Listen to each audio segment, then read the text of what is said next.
If you believe the stories, mankind's pride gave rise to the Darkspawn. Countless in number and toxic to all life, Darkspawn search endlessly for an archdemon. When they find one, Darkspawn armies surge up from their corrupt barrows beneath the ground, and a blight begins. Grey Wardens are the only warriors capable of destroying an archdemon, and history always honors the one who sacrifices all to kill the beast. In the fifth blight, the Warden was the hero, an elf raised in the Denerim's close-knit, impoverished alienage. The unlikely hero joined in a fight for elven rights, drawing the wrath of Denerim's nobility. Duncan, a Grey Warden, pressed the young elf into the Warden's service to escape. The allied Ferelden and Grey Warden forces met in Ostagar, where King Kaelin's armies and a host of wardens gathered, ready to destroy the Darkspawn. But valor turned to despair as Loghain betrayed his king. Kaelin's forces were slaughtered, and the south was lost. The hero, now a full-fledged Grey Warden, survived with the aid of Flemeth, the mysterious witch of the wilds. Joined by Flemeth's daughter, Morrigan, and a Grey Warden named Alistair, the hero set out to build an army strong enough to abolish the Blight. With the traitorous Loghain now seated on Ferelden's throne, the Warden sought help from the influential Arl Eamon of Redcliffe. However, they arrived in Redcliffe to find the town under siege. As each night, undead rose in waves and assailed the battered village. With the hero's help, the people of Redcliffe stood fast against the undead horde. The Wardens reached Arl Eamon's castle only to find the Arl lying at the edge of death, and his court fallen into madness.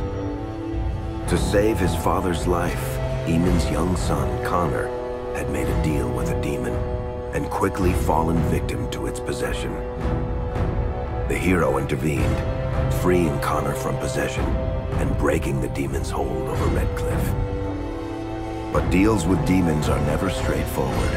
The demon agreed only to save Eamon's life, not restore him to health. Arl Eamon needed a miracle to recover. The hero located an urn containing the sacred ashes of Andraste, which were said to cure any ailment. The urn was protected by ancient traps, tests of will, and a dragon-worshipping cult that wanted to twist the urn's power to its own ends. The urn remained pure, but mysteriously disappeared after the Wardens departed. Only the temple dedicated to it still stands. With a pinch of the ashes, the hero restored the Arl to health. Informed of Loghain's treachery, Eamon swore his political and military support. The circles of Magi are bound by oath to aid the Grey Wardens in times of blight. However, Lake Calenhad's tower could offer little help. One of its mages, Uldred, had become possessed by a pride demon and was twisting other circle mages into abominations. The hero fought to the top of the tower and defeated Uldred, saving the remaining mages. Grateful for their lives, the mages joined the Warden's army. The allies gained at the Circle were not the only soldiers to join the Warden's forces, however. Dalish elves don't usually make alliances, but even deep hatred can be set aside in the face of oblivion. An ancient curse was destroying Ferelden's largest Dalish clans, turning the elves into werewolves. Zathrian, the clan's keeper, claimed that the cure required the heart of the great wolf, Witherfang. Years before, Zathrain himself had afflicted a group of humans with the curse that now ravaged his clan. As long as he lived, the curse endured. The hero freed the werewolves from the long-standing curse, and the Dalish joined the Warden's forces. Blights may happen hundreds of years apart, but the dwarves who live below the surface of Thedas fight Darkspawn every day. No one is better schooled in battling Darkspawn than the warriors of Orzammar, except perhaps their allies of old, the Grey Wardens. The hero arrived in Orzammar in the wake wake of King Endrin's death to find political factions fighting for control of the Dwarven capital. Only the vote of a venerated paragon could break the deadlock to elect a ruler, and order the dwarves to honor their Grey Warden treaty and join the battle against the new Blight. The hero set off to find a paragon named Branka, who had disappeared into the Deep Roads in search of a legendary artifact, the Anvil of the Void, created by the renowned smith Caradon to forge mighty war golems. The hero helped Caradon destroy the Anvil of the Void, along with the dark secrets that could trap a living soul inside a mechanical construct. The hero emerged from the Deep Roads with a master-forged crown to bestow the Paragon's favor upon whichever rival candidate would be crowned king. Balin, the youngest son of King Endrin who was suspected of foul play, or Haramont, the aging traditionalist backed by the Dwarven Assembly. Lord Haramont claimed the crown of Orzammar. His traditionalist values keep dwarves first in all things, and safely as far underground as possible. With Dwarden's strength now bolstering the Warden's army, the hero had to deal with Loghain, so Ferelden could stand unified against the Darkspawn, before the Blight swallowed the world. The kingdom of Ferelden stood divided. While some nobles supported Loghain's regency, others condemned his inaction against the Darkspawn. Civil war brewed, and Arl Eamon called a landsmeet in hopes of curtailing the conflict and removing Loghain from the throne. Alistair ended Loghain's life in the name of justice for the Wardens who died at Ostagar. As the Wardens' united army massed in Redcliffe, the Darkspawn overran Denerim, laying siege to Ferelden's capital city. The hero's army fought valiantly through Denerim and broke the Darkspawn siege. On Fort Dracon's highest tower, the hero's strongest allies fought alongside the Warden in a final heroic battle against the massive Archdemon. The Archdemon was killed without the sacrifice of a Grey Warden's life. With no Archdemon to lead them, the Darkspawn scattered. Most fled underground, still teeming in number and always seeking a new Archdemon to awaken. The shattered kingdom of Ferelden embarked on a long journey to recovery. In the Blight's aftermath, strong leadership was crucial. Honora MacTier, daughter of Terran Loghain and widow of King Caelan, assumed the throne of Ferelden after the Fifth Blight was ended. Ferelden still stands, as obstinate and resolute as the Dog Lords ever are, but the events of the Fifth Blight loom over it as the nation rebuilds. For people across Thedas, legends of the hero of Ferelden remain the nation's brightest beacons of hope during its darkest times. It all began in Kirkwall, the fall of Knight Commander Meredith, the Kunari Uprising, and of course, the Chantry's destruction and the onset of Mage Rebellion.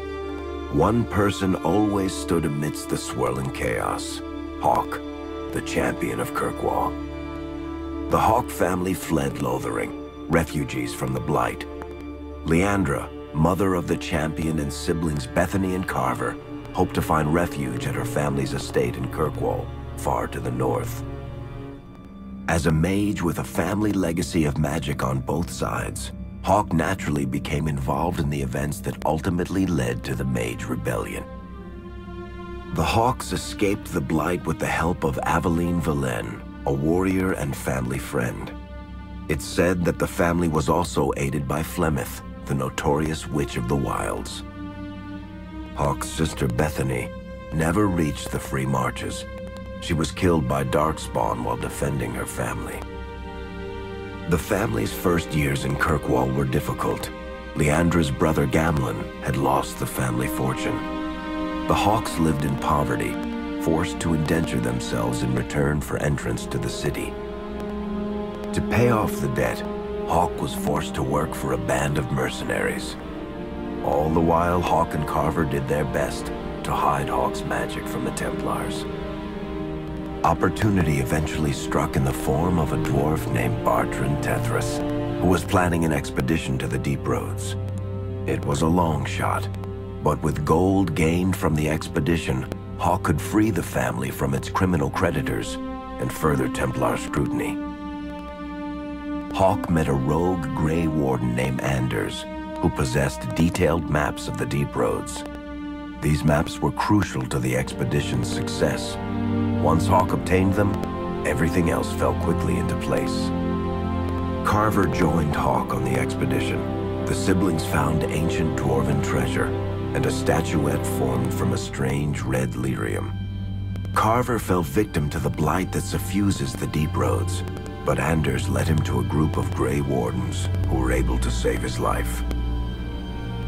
The gold Hawke recovered from the deep roads brought back Leandra's stately childhood home in Hightown. The Hawkes had barely settled into their new home when Leandra was murdered, a deeply sinister and twisted killing.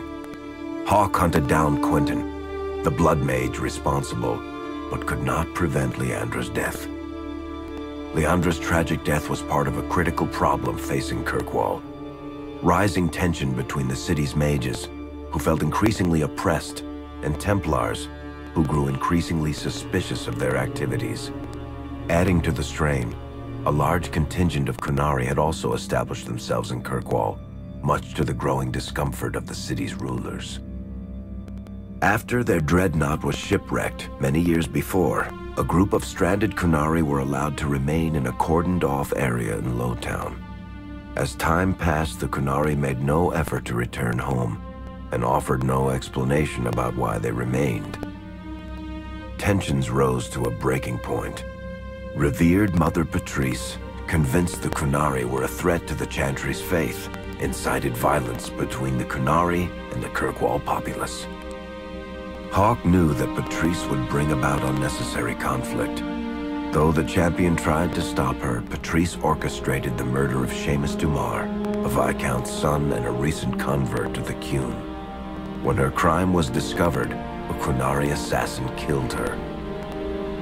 After Seamus was murdered, the Arishok of the Qunari group lost patience with the humans of Kirkwall. They would now submit to the Qun or die. The Qunari struck hard and fast. They took the palace in Hightown and beheaded the Viscount to immediately quash any resistance. Aided by Knight Commander Meredith and First Enchanter Orsino, Hawke reached the palace and stood toe-to-toe with the fearsome Qunari leader. Hawke fought the Qunari leader. The fierce battle resulted in the Arishok's death and the liberation of Kirkwall from its brief occupation. The Qunari quickly withdrew from the city entirely. Hawke saved Kirkwall and earned the grudging respect of the city's Templars, mages, and nobility, along with the title that history remembers, the Champion of Kirkwall. Kirkwall's problems were still not over, however. After Viscount Dumar's death, Knight Commander Meredith took power and blocked all attempts to appoint a new Viscount. Under Meredith's command, the Templars tightened their grip on the mages, planning to suppress what Meredith saw as a growing rebellion. Anders, who spent years fighting for justice and freedom for his fellow mages, saw that the time for negotiation was past. He destroyed Kirkwall's chantry, killing hundreds, including Grand Cleric Elthina. This single act began a rebellion that spread from circle to circle, until all circles of Magi had risen up in defiance against Chantry rule. Though Anders had done the unforgivable, something stayed the champion's hand. Anders survived the day, although many others did not. Fighting spread swiftly through the city. Some mages rebelled openly, many of them succumbing to possession. Templars turned their swords on mages who rebelled and on those who did not. As First Enchanter Orsino refused to bend to the Templars, Knight Commander Meredith demanded that every mage in Kirkwall be put to the sword. Hawke saved many mages from Templar blades, keeping them from succumbing to possession or the temptations of blood magic. In the end, however, Hawke was forced to strike down Orsino, who had betrayed his own values by resorting to blood magic himself. The battle proved one thing: Knight Commander Meredith had gone mad. Hawke saw the truth of it when Meredith unsheathed her sword, and the red lyrium idol from the deep roads was embedded within it. The blade fueled her hatred and paranoia, as it had for months.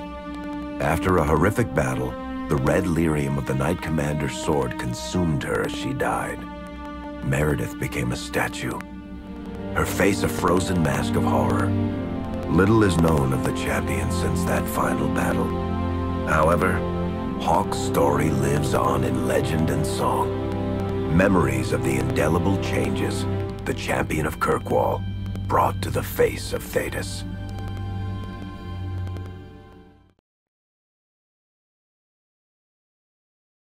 The Mage Rebellion in Kirkwall was felt throughout Thedas, the news spreading like wildfire. The Templars clamped down in response, but each new restriction only made things worse. Led by Grand Enchanter Fiona, the mages voted for independence. The Circle of Magi would govern itself, without the Chantry and especially without the Templars. The result was cataclysmic. 2 circles were destroyed. Those within killed to the last mage, before the rest fled into the wilderness. Perhaps the mighty Empire of Orlais could have intervened in the war before it began, but that was not to be. Grand Duke Gaspard began a deadly civil war against Empress Celine, vying for the Orlesian throne. The mages were offered safe haven in neighboring Ferelden, but the Templars followed, and so their battle spread across all of Thedas. As head of the Chantry, Divine Justinia ordered the Templars to stand down. They refused, declaring their own independence. Thus, the war began in earnest. Templars hunting mages, mages fighting Templars.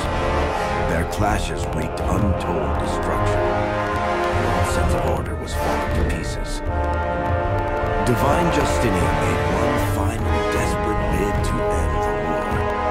She approached the leaders of both sides and convinced them to come to a conclave held on neutral ground. With the Chantry to mediate, mages and Templars will talk for the first time since this all began. It is our last, and perhaps our only